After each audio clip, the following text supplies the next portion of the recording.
Notes आपको मिल जाएगा, आप समझिए। रिकॉर्डिंग लेक्चर अभी भेजेंगे नहीं। रिकॉर्डिंग लेक्चर क्यों नहीं भेजेंगे? क्योंकि फिर क्या है कि वो सबके पास पहुंच जाएगा।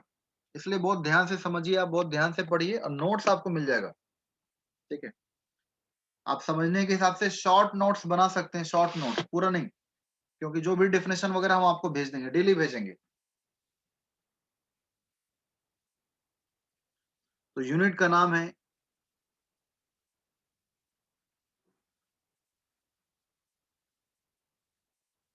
Magnetic field. ठीक है, यूनिट का नाम क्या है आपका? Magnetic field.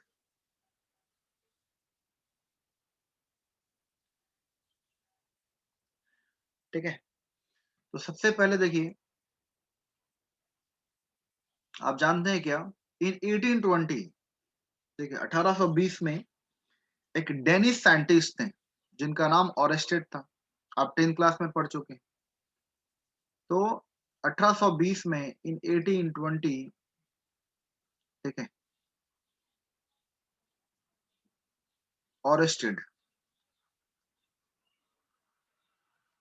ऑरेस्टेड ने क्या पाया कि जहां भी एक करंट कैरिंग कंडक्टर है, जहां भी करंट कैरिंग कंडक्टर है, वहां पर अगर नियर बाय मैग्नेटिक कंपास रखा जाए, ठीक है, अगर मान लीजिए ये अगर आपका करंट कैरिंग कंडक्टर है जिसमें करंट पास कर रहा है, ठीक है, दिस इज व्हाट आई, और अगर इसके नियर बाय एक मैग्नेटिक कंपास रखा जाए, ठीक है, अगर नियर बाय एक मैग्नेटिक कंपास रखा जाए, तो इसमें क्या पाया गया? डिफ्लेक्शन पाया गया।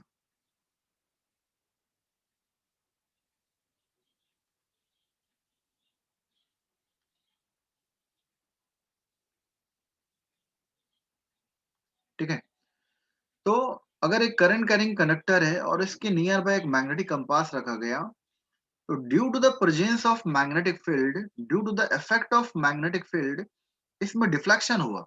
निडल आपका हिल रहा है बार बार, ठीक है, कभी इधर जा रहा है, कभी आपका इधर आ रहा है। तो निडल में डिफ्लेक्शन क्यों हुआ? क्योंकि वहां पर मैग्नेटिक फील्ड है। तो इससे क्या पता चलता है कि अगर कोई कंडक्टर में करंट पास कर रहा है, तो उसके सराउंडिंग में कुछ ना कुछ मैग्नेटिक फील्ड है। अगर कहीं ना कहीं अगर आपका किसी भी कंडक्टर में करंट पास कर रहा है, या फिर ऐसा कंडक्टर हो, तो उसके नियर बाय क्या होगा? एक मैग्नेटिक फील्ड सेटअप हो रहा है। क्या हो रहा है? मैग्नेटिक फील्ड सेटअप हो रहा है।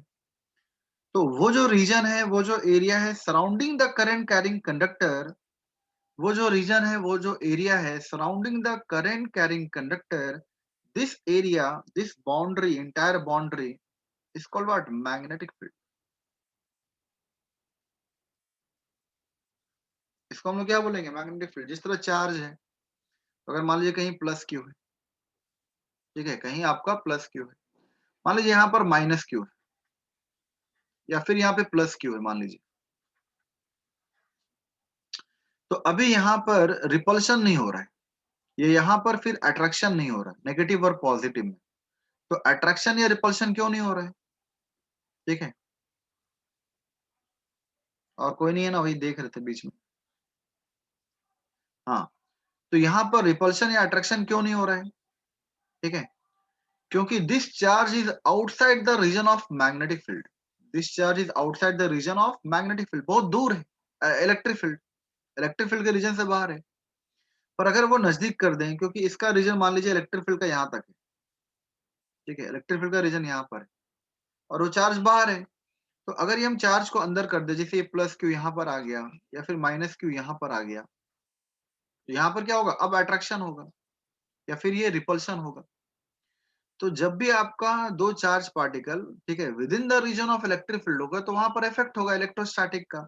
उस तरह अगर ये करंट कैरिंग कंडक्टर है, तो इसका भी एक स्पेस होता है पार्टिकुलर रीजन में, ऐसा नहीं कि पूरा लंबा रहेगा, नहीं, एक कुछ एरिया में, कुछ स्पेस में एक रीजन होगा जहां पर ये मैग्नेटिक मटेरियल को, मैग्नेटिक मटेरियल मतलब क्या? लाइक द निकल, कोबाल्ट, ठीक है, तो जो मैग्नेटिक मटेरियल उसको अट्रैक्ट करेगा या रिपेल करेगा, ठीक है, या दूसरा करंट कैरिंग कंडक्टर है तो उसको भी अट्रैक्ट या रिपेल करेगा।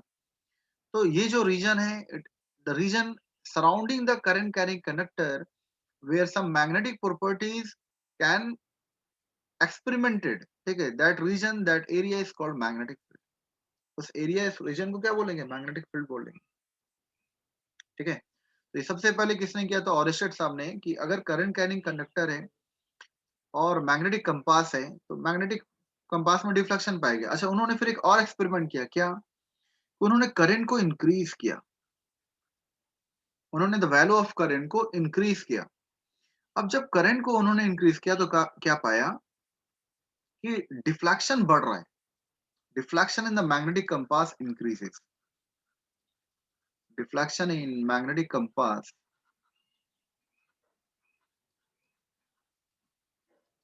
Deflection in magnetic compass increases, ये बढ़ रहा है। तो करंट बढ़ना मतलब डिफ्लेक्शन बढ़ना, डिफ्लेक्शन बढ़ना मतलब क्या, ये मैग्नेटिक फील्ड क्या हो रहा है, बढ़ रहा है, ठीक है, मैग्नेटिक फील्ड क्या हो रहा है, बढ़ रहा है। उस तरह से अगर आप करंट को कम कर रहे हैं तो डिफ्लेक्शन क्या होगा, कम, मैग्नेटिक फील्ड कम हो रहा है। तो ये पहला चीज उन्होंने एक्सपेरिमेंट किया कि on increasing the current the intensity of magnetic field the deflection in the magnetic compass increases.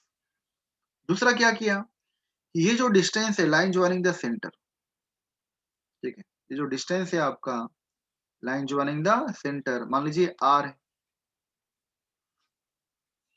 तो अगर वो आर को इंक्रीज कर रहे हैं मतलब क्या, the distance of magnetic compass from the current carrying conductor, the distance of magnetic compass from the current carrying conductor अगर वो इंक्रीज हो रहा है तो क्या पाया गया कि डिफ्लेक्शन डिक्रीज कर रहा है, डिफ्लेक्शन वर्ड डिक्रीज है, डिफ्लेक्शन क्या पाया गया, डिक्रीज हो रहा है। डिफ्लेक्शन का डिक्रीज होना मतलब क्या, जो मैग्नेटिक फील्ड है वो क्या हो रहा है, डिक्रीज हो रहा है, ठीक है। डिफ्लेक्शन का डिक्रीज होना मतलब क्या, मैग्नेटिक फील्ड क्या हो रहा है, डिक्रीज हो रहा है, ठीक है। तो ये दो ऑब्जर्वेशन ऑरेस्टेड साहब ने किया था कि on increasing the current deflection increase हो रहा है and on increasing the distance magnetic field decreases, मतलब इनवर्सली प्रोपोर्शनल है।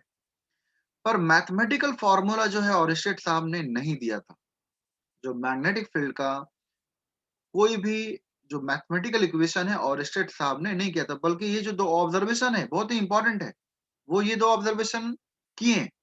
पर आखिर क्या रिलेशन होगा कि B is inversely proportional to R या आर स्क्वायर या आर क्यूब, उस तरह यहाँ पर जब बढ़ रहा है तो यहाँ पे क्या रिलेशन होगा कि B is directly proportional to I या B is directly proportional to I square. तो ये पावर का कुछ भी एक्सपेरिमेंट नहीं हुआ, बस ये उन्होंने बताया कि इनवर्सली और डायरेक्टली है कि भाई डिस्टेंस बढ़ेगा तो मैग्नेटिक फील्ड कम होगा और करंट बढ़ेगा तो मैग्नेटिक फील्ड बढ़ेगा, ठीक है।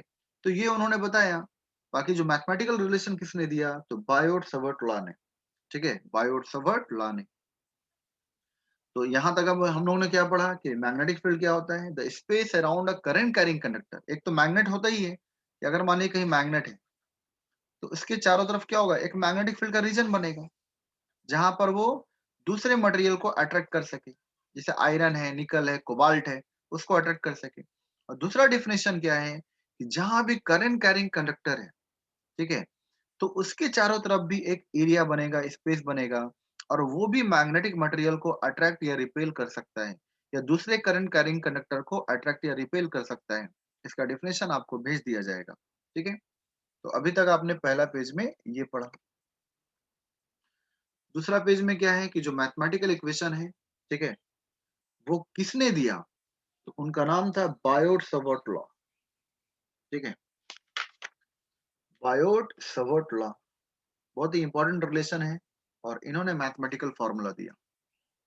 तो साइंटिस्ट का नाम है,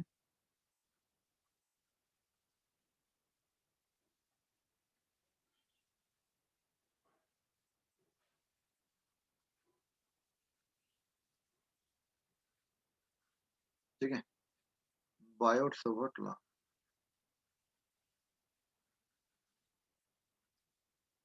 ठीक है।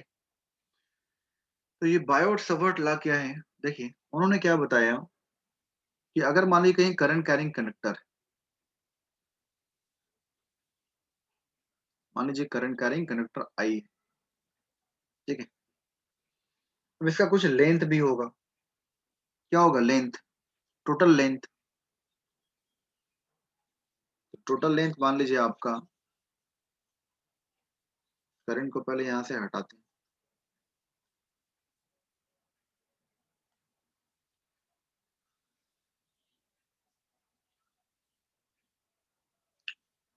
ठीक है। तो टोटल लेंथ ऑफ कंडक्टर है L, और जो करंट जा रहा है that is what I, that is what I।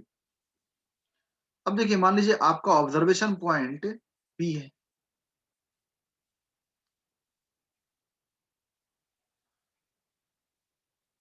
ये आपका ऑब्जर्वेशन पॉइंट है, where we have to find the magnetic field. ये एक पॉइंट, ऑब्जर्वेशन पॉइंट, कि भाई इस करंट कैरिंग कंडक्टर के कारण किसी पॉइंट पर मैग्नेटिक फील्ड कितना होगा, किसी मैग्नेटिक फील्ड पर, किसी पॉइंट पर मैग्नेटिक फील्ड कितना होगा। तो P आपका पॉइंट है, लाइन ज्वाइनिंग द डिस्टेंस, ठीक है। तो यहाँ जो डिस्टेंस है that is what R from the current carrying conductor, from the current carrying conductor. और मान लीजिए ये जो आपका ये डिस्टेंस R है, तो एक डायरेक्शन वेक्टर भी होगा। क्या होगा? Direction vector. तो उसको हम लोग क्या बोलेंगे? R cap. अगर हम वेक्टर फॉर्म में लिखना चाहेंगे तो, क्योंकि मैग्नेटिक फील्ड क्या है? एक वेक्टर क्वांटिटी।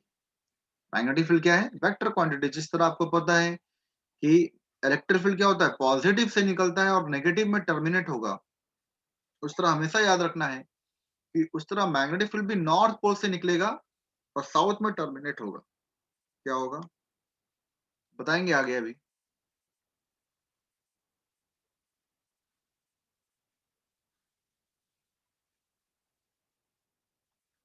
तो अगर मान लीजिए पॉजिटिव है और ये आपका नेगेटिव है, ठीक है, तो इस तरह आपको पता है क्या इलेक्ट्रिक फील्ड क्या होता है? बाहर निकलता है पॉजिटिव से, जिसको बोलते हैं इलेक्ट्रिक फील्ड। इलेक्ट्रिक फील्ड का डायरेक्शन क्या है? नॉर्मली आउटवर्ड आएगा, और नेगेटिव में क्या होगा? टर्मिनेट करेगा। नेगेटिव में क्या होगा? टर्मिनेट। उस तरह अगर ये नॉर्थ पोल है तो नॉर्थ पोल से भी बाहर निकलता है नॉर्मली, बिल्कुल normal to the surface, normal to the surface. और अगर ये साउथ पोल है तो यहाँ पे क्या होगा?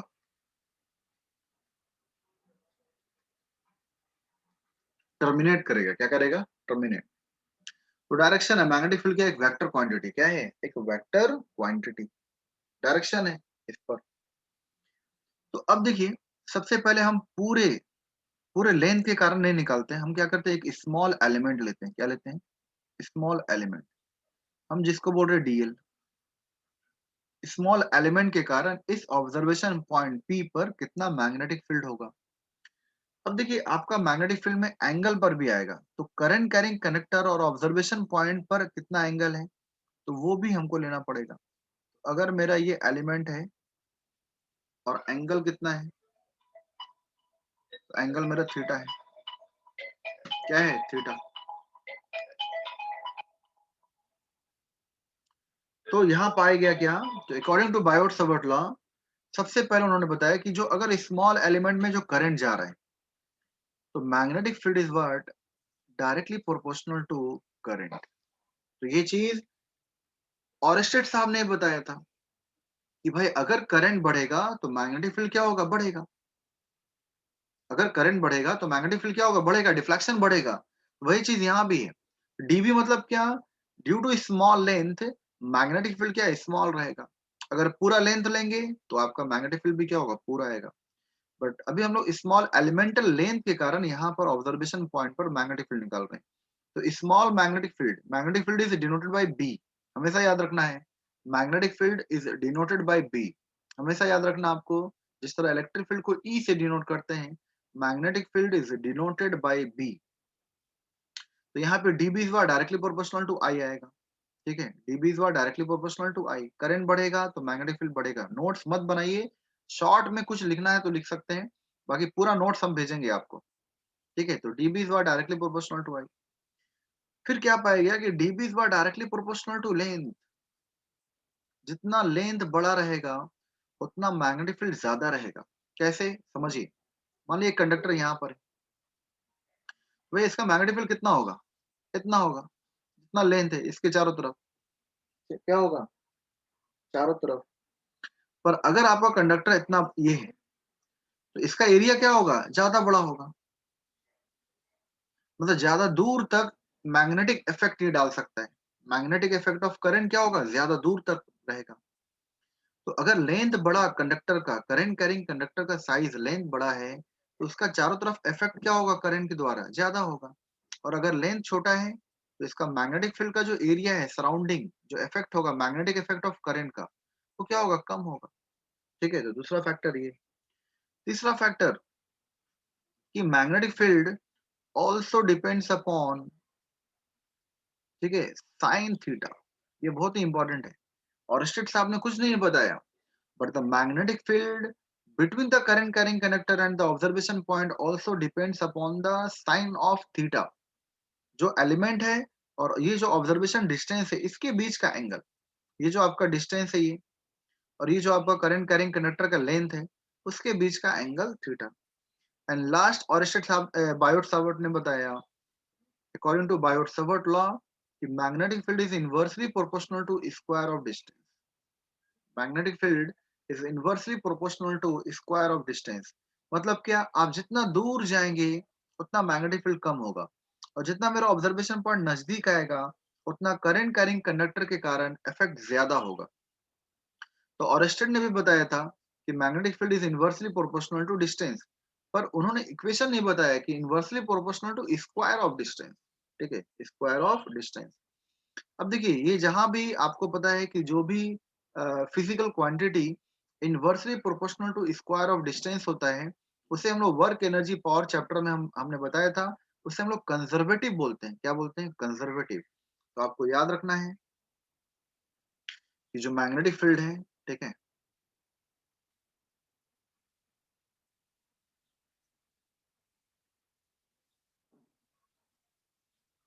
कि जिस तरह आपका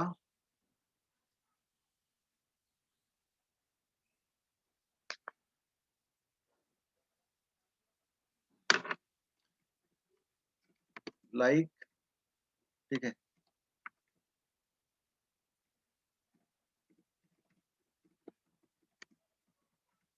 gravitational field, electric field, electrostatic field,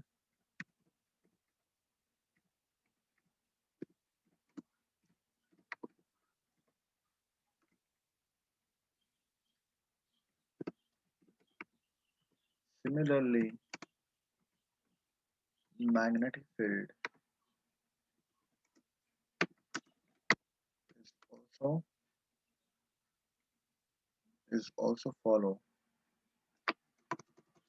is follow follows inverse square law, and hence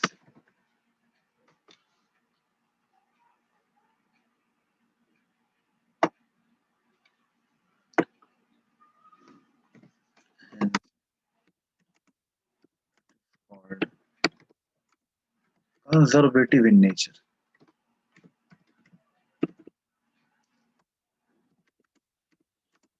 बहुत इंपॉर्टेंट पॉइंट लिख दे रहे हैं यहाँ पे याद करने के लिए, तो इंपॉर्टेंट तो है ही है, आपको बताए भी हैं। ठीक है, जब वर्क एनर्जी पावर बताए थे तो हम बताए थे conservative and non conservative work.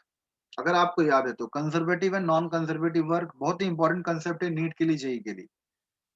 तो कंजर्वेटिव क्या होता है, वैसे फोर्सेस, ठीक है, जो भी इनवर्स स्क्वायर लॉ को फॉलो करता है, जैसे ग्रेविटेशनल फोर्स तो G M one M two upon R square, G M one M two upon R square. Coulomb force, electrostatic force क्या होता है, तो K Q one Q two upon R square, K Q one Q two upon R square. तो अगर यहाँ पर देखा जाए तो जैसे ग्रेविटेशनल फोर्स, तो एफ इज इक्वल टू आपको पता है G M one M two upon R square, तो inversely proportional to square of distance हो गया। एफ इज इक्वल टू क्या होगा, K Q one Q two upon R square. ये भी क्या आपका कंजर्वेटिव फोर्स। उस तरह मैग्नेटिक फोर्स भी अभी क्या आएगा, inversely proportional to square of distance आएगा। ठीक है, तो ये तीनों forces, magnetic forces, gravitational forces और कूलम फोर्स कंजर्वेटिव फोर्स होते हैं, और इनके कारण वर्क जो होगा वो कंजर्वेटिव वर्क। तो कंजर्वेटिव वर्क का पहचान क्या है, कि कंजर्वेटिव वर्क के कारण जो क्लोज्ड पाथ में वर्क होगा वो क्या होगा, जीरो। यही इंपॉर्टेंट है। कभी भी क्लोज्ड पाथ में वर्क क्या होगा, zero, due to the conservative work, due to the conservative work. ठीक है, तो ये आपको कंसेप्ट यहाँ पे रिवीजन करा दिए। ठीक है, कि ये भी आपका इनवर्स स्क्वायर लॉ को फॉलो करता है। वापस आते हैं, तो small magnetic field is directly proportional to current. अगर करंट जितना ज्यादा बढ़ेगा उतना इसका इफेक्ट बढ़ेगा इस पॉइंट पर। लेंथ बढ़ेगा, इसका इफेक्ट बढ़ेगा, मैग्नेटिक फील्ड बढ़ेगा। साइन थीटा पर डिपेंड करता है, inversely proportional to square of distance. Combining all this four equation, ठीक है, तो क्या मिलेगा यहाँ पे, तो डीबी। और यहाँ पर प्रोपोर्शनल साइन हटता है तो कांस्टेंट आता है, आपको बचपन से पता है। जैसे यहाँ पर f is equal to directly proportional to m1 m2 and f is inversely proportional to r square. तो जब कंबाइन किए और ये हटाएं तब वहां पर एक कांस्टेंट आया कैपिटल जी। ठीक है, तो इस तरह यहाँ भी एक कांस्टेंट आएगा जिसे बोलते हैं म्यू नॉट अपॉन 4 पाई। बहुत ही इंपॉर्टेंट है, म्यू नॉट अपॉन 4 पाई। और इक्वेशन क्या होगा, तो आई डी एल साइन थीटा और अपॉन आर स्क्वायर। क्यों, क्योंकि ये डायरेक्टली प्रोपोर्शनल है और ये इनवर्सली है, ये नीचे आएगा। ठीक है, तो फॉर्मूला क्या आएगा आपका, I D L sine theta upon R square, I D L sine theta upon R square. ठीक है, तो ये आपका था स्मॉल के कारण। क्या आएगा, स्मॉल के कारण। अगर टोटल निकालेंगे तो यहाँ पे डीएल की जगह क्या आ जाएगा, डीएल का इंटीग्रेशन आ जाएगा, लेंथ आ जाएगा, टोटल लेंथ। ठीक है, मतलब क्या, टोटल अगर मैग्नेटिक फील्ड लिखना चाहें तो बी इज इक्वल टू क्या आएगा, म्यू नॉट अपॉन 4 पाई आई टोटल लेंथ मान लीजिए जो भी है एल। ठीक है, और ये साइन थीटा और upon R, upon R square. तो ये आपका टोटल मैग्नेटिक फील्ड आएगा उस पॉइंट पर, ऑब्जर्वेशन पॉइंट पर, ऑब्जर्वेशन पॉइंट पर ये स्केलर फॉर्म में लिखे हैं, यहाँ पे कोई डायरेक्शन नहीं है। अगर आप डायरेक्शन फॉर्म में लिखना चाहेंगे तो क्या आएगा, तो डायरेक्शन फॉर्म में यहाँ पर, ठीक है, अब देखिए यहाँ पे आर स्क्वायर है। तो सबसे पहले आपको यहाँ पे यूनिट, क्योंकि कोई भी वेक्टर मतलब क्या, कोई भी वेक्टर मतलब क्या होता है, मैग्नीट्यूड और उसका डायरेक्शन वेक्टर, यूनिट वेक्टर। ठीक है, तो यहाँ तो ये मैग्नीट्यूड है। जब बी वेक्टर के फॉर्म में लिखेंगे, बी वेक्टर के फॉर्म में, तो यहाँ पर ये पूरा यहाँ पर मैग्नीट्यूड आएगा। और एक यहाँ पे डायरेक्शन वेक्टर लगाना पड़ेगा। क्या लगाना पड़ेगा, डायरेक्शन वेक्टर। ठीक है, तो यहाँ लिख दे रहे हैं अच्छे से।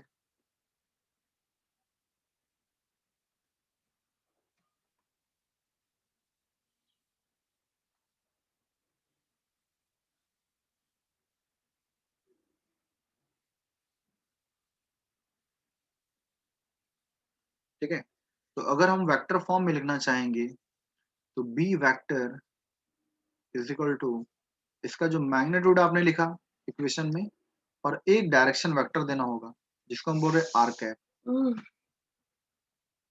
जिसको क्या बोलेंगे, आर कैप। तो यहाँ पर बी, तो बी का ये पूरा फॉर्मूला है, क्या है, तो mu naught upon 4 pi I D L sine theta upon R square. और यहाँ पे क्या है, डायरेक्शन वेक्टर आर। अब देखिए आपको पता है कोई भी unit vector is equal to what, vector upon magnitude. ठीक है, आपको पता है कि आर कैप यहाँ से क्या लिखेंगे, वेक्टर अपॉन बी का मैग्नीट्यूड। ठीक है, जैसे कोई भी unit vector A cap is equal to क्या होता है, वेक्टर अपॉन मैग्नीट्यूड। ठीक है, तो यहाँ पे जब आर कैप को रिप्लेस करेंगे तो यहाँ पे क्या आएगा, आर अपॉन आर क्यूब आ जाएगा, आर अपॉन आर क्यूब आ जाएगा।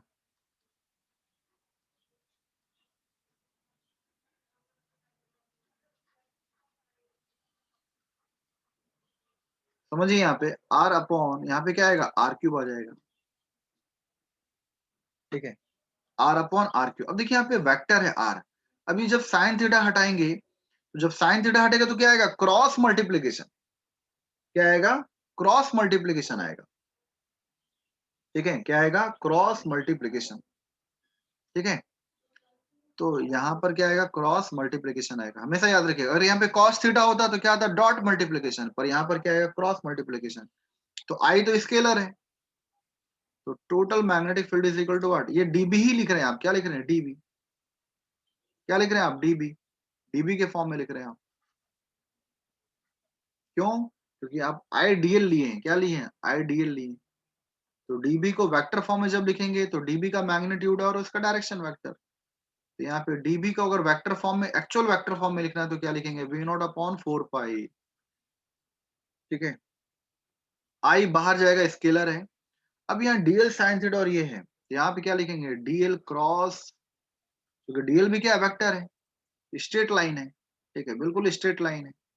लेंथ या इसको बोलेंगे डिस्प्लेसमेंट। तो डीएल क्रॉस आर वेक्टर आएगा और यहाँ पर क्या आएगा? आर क्यूब आएगा। यही वेक्टर फॉर्म में रिप्रेजेंटेशन, और ये बोर्ड में आता भी है एक नंबर में लिखने के लिए। ठीक है, तो ये याद रखना आप। ठीक है, तो magnetic field in terms of vector, तो mu naught upon 4 pi, I scalar है, ये भी mu naught upon 4 pi constant है। और यहाँ पे क्या आएगा? DL cross R upon R cube. DL cross R upon R cube हो जाएगा। ठीक है, तो ये बहुत ही इंपॉर्टेंट है। तो ये वेक्टर फॉर्म है। अगर टोटल मैग्नेटिक फील्ड लिखना है तो ये भी लिख सकते हैं कि total magnetic field is equal to what? Vector form है, B net is equal to integration of dB. तो हर जगह पहले स्मॉल एलिमेंट का निकालना है और टोटल मैग्नेटिक फील्ड को इंटीग्रेट करेंगे। क्या करेंगे? इंटीग्रेट। ठीक है, टोटल मैग्नेटिक फील्ड को इंटीग्रेट करेंगे। अब देखिए जो म्यू नॉट अपॉन 4 पाई है, ठीक है, तो ये जो म्यू नॉट है उसको हम लोग क्या कहते हैं? तो म्यू नॉट को हम लोग जिस तरह यहाँ पर epsilon naught K is equal to, आपको पता है K is equal to 1 upon 4 pi epsilon naught. तो एप्सिलॉन नॉट को हम लोग क्या बोलते हैं? Permittivity of free space. क्या बोलते हैं? Permittivity of free space. तो म्यू नॉट को हम लोग क्या बोलते हैं? परमियाबिलिटी। तो इसको बोलते हैं एब्सोल्यूट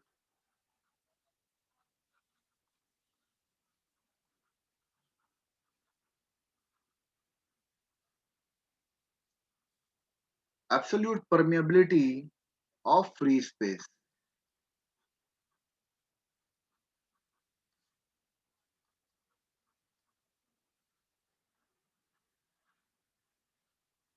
ठीक है, absolute permeability of free space.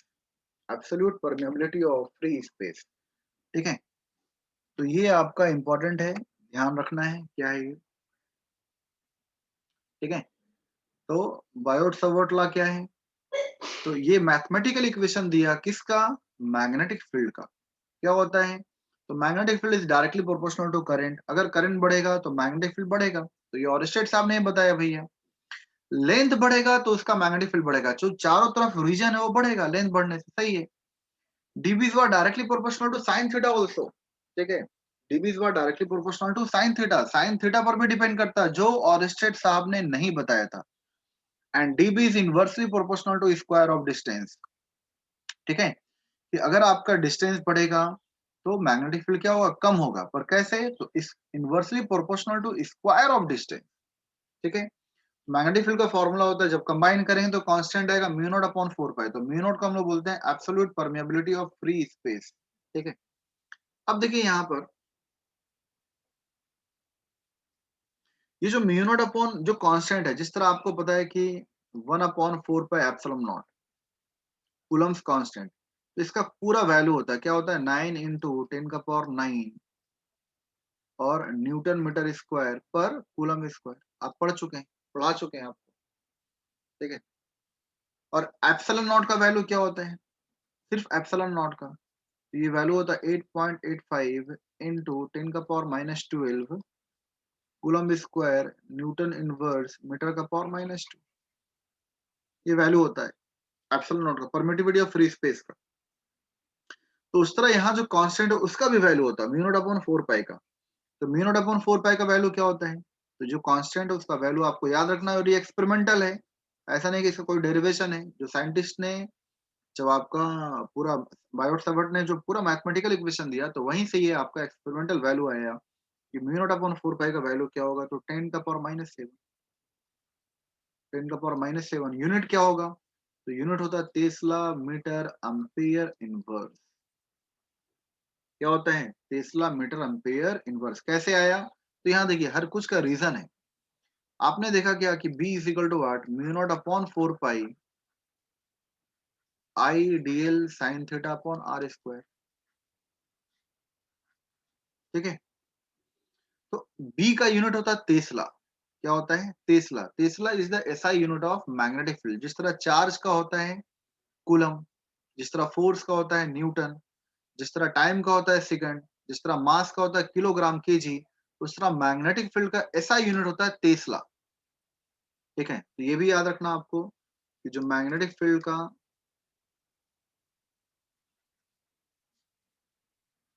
SI unit Tesla होता है, कैपिटल टी। और जो सीजीएस यूनिट होता है, ठीक है, उसको बोलते हैं वेबर। क्या बोलेंगे? Weber, W B. और पूरा नाम होता है वेबर। पूरा ही नाम लिख दे रहे ताकि आपको याद रहे, फर्स्ट टाइम पढ़ रहे हैं तो डिनोट करते हैं इसको कैपिटल डब्ल्यू और स्मॉल बी, वेबर। ठीक है, तो यहां से क्या आएगा यूनिट? ये पूरे कांस्टेंट का जो म्यू नॉट अपॉन 4 पाई है, इसका कांस्टेंट का वैल्यू क्या होगा? तो ये B into R square upon IDL. Upon में क्या आएगा आपका? आईडीएल। साइन थीटा कोई यूनिट नहीं होता, आपको पता है, रेडियन। तो रेडियन या स्टेडियन क्या होता है? Dimensionless quantity. यूनिट होता है रेडियन और स्टेडियन, पर डायमेंशनलेस क्वांटिटी है। ठीक है, तो यहाँ पर डिग्री का कोई वैल्यू नहीं है, तो आप यहाँ क्या करेंगे? आर स्क्वायर यहाँ डिवाइड में था, इधर गया तो क्या होगा? मल्टीप्लाई में। और यहाँ पर जो आइडियल है, यहाँ पर क्या आएगा? डिवाइड में। ये कांस्टेंट का वैल्यू यूनिट। तो यहाँ पे क्या आएगा? देखिए, आर स्क्वायर है और यहाँ पे डीएल लेंथ है। यहाँ पर टेस्ला मीटर स्क्वायर, करंट मतलब क्या? एम्पियर। और यहाँ लेंथ मतलब क्या? मीटर। तो क्या आएगा आपका? Tesla metre ampere inverse. क्या आएगा? Tesla metre ampere inverse. ये वैल्यू है। और सिर्फ अगर म्यू नॉट का वैल्यू लिखेंगे तो लिखेंगे 4 पाई इंटू 10 का power -7 tesla metre ampere inverse. ठीक है, टेस्ला मीटर एम्पियर इनवर्स। तो ये आपका एसआई यूनिट है। क्या है ये? SI unit. समझे? तो ये बहुत ही इंपॉर्टेंट है, ये आपको याद रखना है। अच्छा, ये सीजीएस यूनिट वेबर नहीं होता, मैक्सवेल होता है। क्या होता है ये? मैक्सवेल। ठीक है, करंट जो मैग्नेटिक फील्ड का सीजीएस यूनिट होता है वो मैक्सवेल होता है।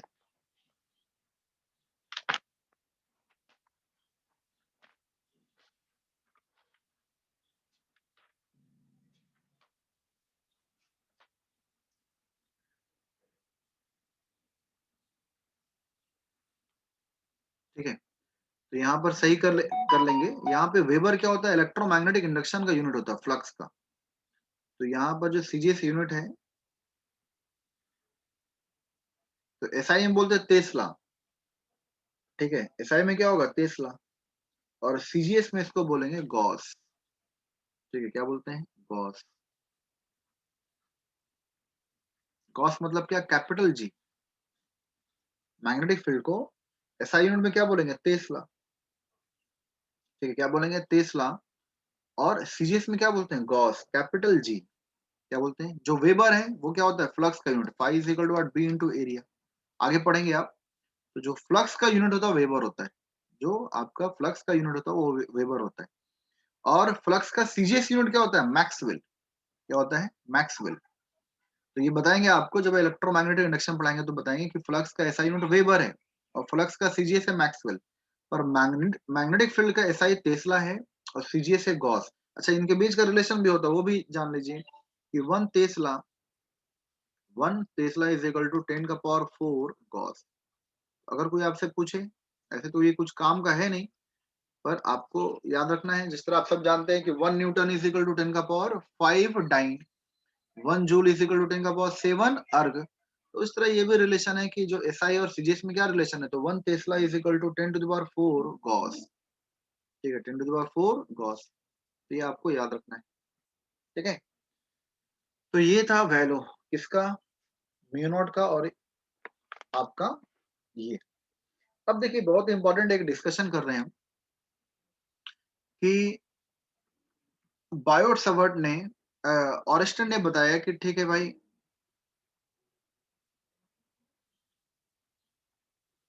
कि अगर मान लीजिए मेरा करंट कैरिंग कंडक्टर है, ठीक है, और यहाँ पर कहीं आपका करंट पास कर रहा है,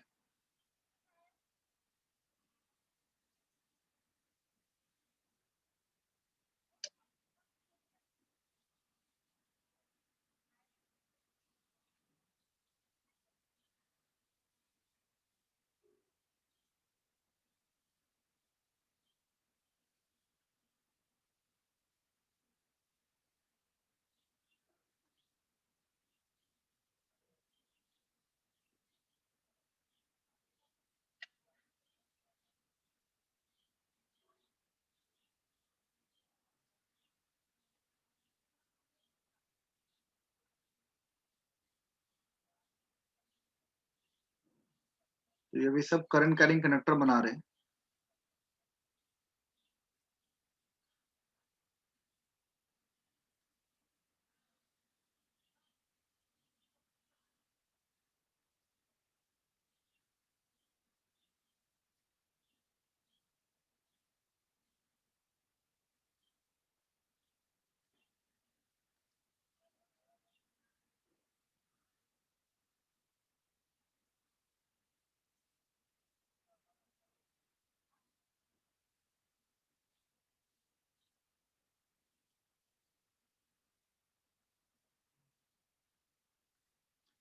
ठीक है, तो मेरा क्वेश्चन ये है कि ऑरेस्टन ने बताया कि भाई जब एक मैग्नेटिक कंपास रखा जाएगा करंट कैरिंग कंडक्टर के पास, तो वहां पर डिफ्लेक्शन होगा। क्या होगा? डिफ्लेक्शन। ठीक है, ये पाएगा डिफ्लेक्शन होगा। मेरा क्वेश्चन ये है कि आखिर ऑरेस्टेड साहब ने अपना मैग्नेटिक कंपास जो एक्सपेरिमेंट के वक्त कहाँ रखा था? क्योंकि देखिए जो उन्होंने मैग्नेटिक कंपास रखा तो वो ऑब्जर्वेशन क्या है उनका, कि there is a deflection when there is a magnetic compass placed near by the magnetic current carrying conductor. तो जहां भी करंट कैरिंग कंडक्टर है और अगर आप नियर बाय मैग्नेटिक कंपास रख रहे हैं, तो he found that there is a deflection in the magnetic needle. इसका मतलब क्या हुआ? प्रेजेंस ऑफ मैग्नेटिक फील्ड है।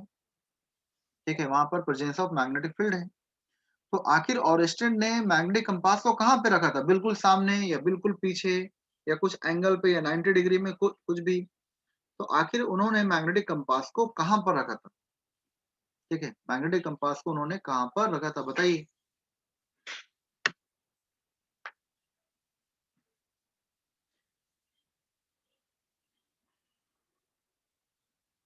एनीवन बताइए, सम्यक बताओ, बताइए, प्रतीक्षा, आकांक्षा, तेजस्विनी, बोलो सृजल, बोलो बताइए, सृजल, वाघमरे, सृजल, हाँ सर। बताइए कहां पर रखा था उन्होंने?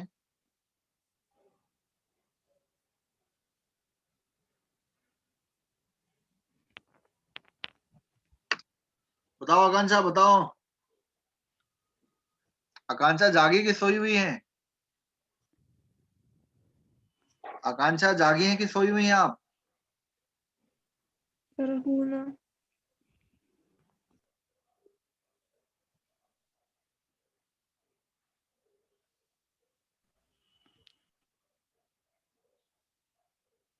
ठीक है, देखिए अगर यहाँ पर मान लीजिए करंट कैरिंग कंडक्टर है, क्या ये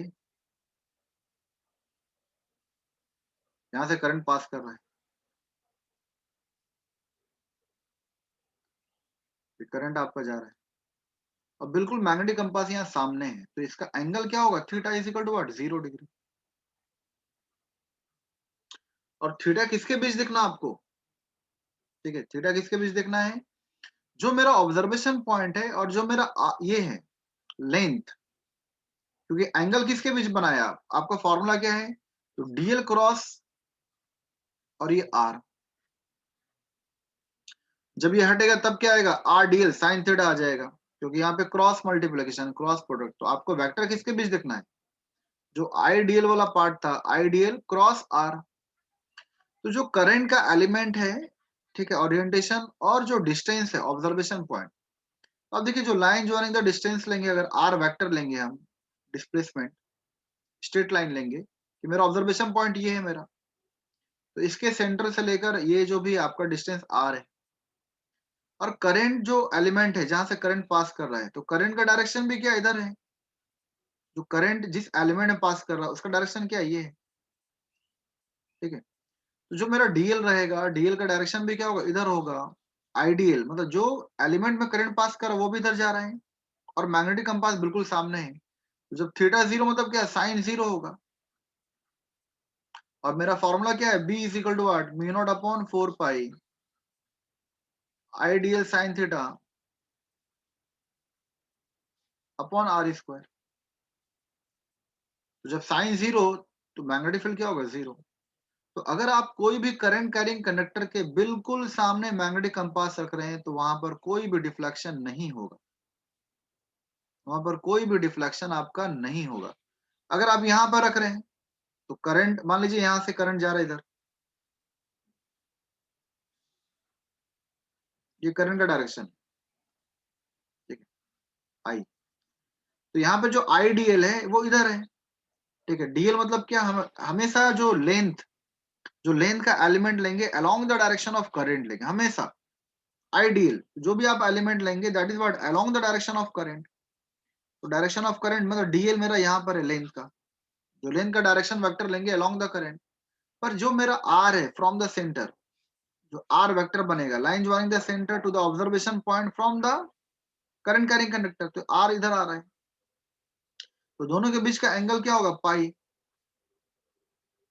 एंगल क्या होगा, पाई। साइन पाई का वैल्यू क्या होता है, जीरो। तो जीरो इंटू समथिंग क्या आएगा, जीरो। यहां भी कुछ भी डिफ्लेक्शन नहीं होगा।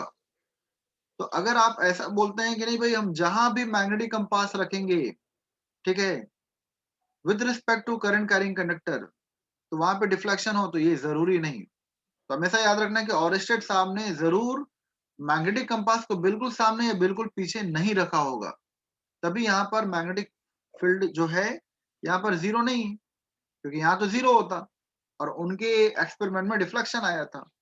तो इसका मतलब क्या, उनका मैग्नेटिक कंपास यहाँ पर एंगल क्या होगा, 90 डिग्री। ये मान लीजिए करंट जा रहा है आपका, तो आइडियल का डायरेक्शन ये और ये आर का डायरेक्शन ये है मेरा, तो यहाँ पे थीटा इज इक्वल टू क्या होगा, 90 degree. Theta is equal to क्या होगा, 90 डिग्री। तो जब मेरा थीटा मतलब आईडीएल के बीच जो length which is along the direction of current, और जो मेरा डिस्टेंस है ऑब्जर्वेशन पॉइंट का मतलब मैग्नेटिक कंपास का, ठीक है, मैग्नेटिक कंपास पे हमको एक्सपेरिमेंट करना कि कितना इफेक्ट हो रहा है। तो ये जो मैग्नेटिक कंपास का डिफ्लेक्शन है, ठीक है, यहाँ पे जो एंगल आएगा साइन थीटा 90 डिग्री, तो साइन 90 मतलब क्या, 1। Sine 90 degree is equal to what, 1। Sine 91 मतलब क्या, ये मैग्नेटिक फील्ड क्या आएगा, मैक्सिमम। क्या आएगा, मैक्सिमम। इसका मतलब क्या, जो मैक्स ये जरूरी नहीं अगर ये स्टेटमेंट है कि जहां भी आप मैग्नेटिक कंपास रखिए वहां डिफ्लेक्शन होगा ही नहीं, मतलब होगा, तो ये जरूरी नहीं है। क्यों, if the magnetic compass is just placed in front और just back of the current carrying conductor, ठीक है, then there is no deflection, there is no deflection in the magnetic compass, there is no presence of magnetic field. वहां पे magnetic field क्या होगा, zero होगा। हाँ, जहां भी थीटा में होगा, जैसे ये करंट है, ये करंट का डायरेक्शन, यहाँ पे मैग्नेटिक कंपास है, यहाँ पे मेरा ऑब्जर्वेशन पॉइंट पी है, यहाँ पे है, तो जहां भी कुछ एंगल बन रहा है, जहां भी कुछ एंगल बनेगा, ठीक है, तो जहां भी आपका एंगल बनेगा वहां पर मैग्नेटिक फील्ड होगा। पर मैक्सिमम कब होगा, जब थीटा इज इक्वल टू क्या होगा, 90 डिग्री। मैक्सिमम कब होगा, जब थीटा इज इक्वल टू क्या होगा, 90 डिग्री।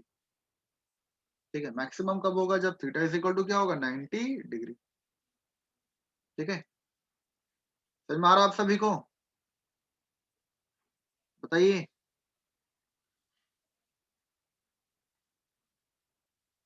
समझ में आ रहा है कि नहीं। Yes sir. Yes sir. ठीक है,